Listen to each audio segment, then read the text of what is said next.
ঝাড়খণ্ড আমরা জিতছি, সরকার হচ্ছে। 23শে নভেম্বর মাননীয় প্রধানমন্ত্রী নরেন্দ্র মোদীর সরকার, ভারতীয় জনতা পার্টির সরকার, উন্নয়নের সরকার, সুশাসনের সরকার ঝাড়খণ্ডে প্রতিষ্ঠিত হবে। মানুষ পরিবর্তন চাইছে, মানুষ প্রস্তুত।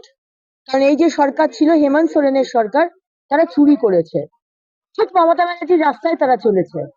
তারা অনুপ্রবেশকারীদের ভোট ব্যাংকের জন্য ঝাড়খণ্ডে ঢুকিয়েছে।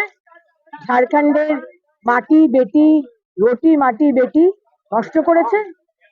ঝাড়খণ্ডের মানুষের সাথে প্রতারণা করেছে। তাই পরিবর্তন চাই। তফাৎ কি রয়েছে? তফাৎ সবের তফাৎ। মোদিজি মানে বিশ্বাস, মোদিজি মানে ভরসা, মোদিজি মানে সুরক্ষা, মোদিজি মানে উন্নয়ন, আর হেমন্ত সোরেন মানে কথা দিয়ে কথা না রাখা। 5 লাখ যুবকের চাকরি হবে শূন্য, গরিব মায়েদের জন্য 2000 টাকা করে প্রতি মাসে হবে শূন্য। ইলেকশনের 2 মাস আগে মাইয়া যোজনা শুরু করলেন, 5 বছর ঘুমিয়েছিলেন।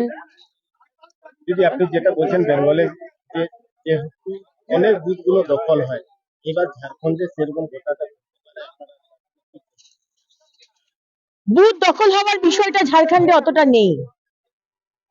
এখানে বেশিটা হচ্ছে বাড়ি বাড়ি গিয়ে ধমকি চমকি।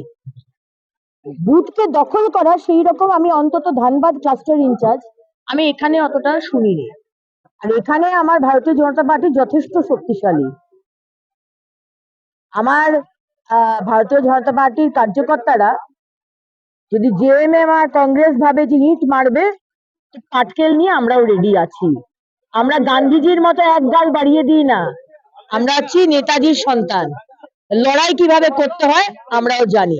হ্যাঁ, ভদ্রভাবে ভোট হবে, আমরাও ভদ্রতা করব। আর যদি ভেবে থাকেন যে ভোট রিগিং করে মানুষকে ভয় দেখিয়ে টাকা পয়সাকে ছড়িয়ে চিটিং করে ফ্রি অ্যান্ড ফেয়ার ভোট হতে দেবেন না, তাহলে আমরাও কিন্তু নেতাজির সন্তান, আমরাও কিন্তু শুনবো না। কতটা আশা? 200%।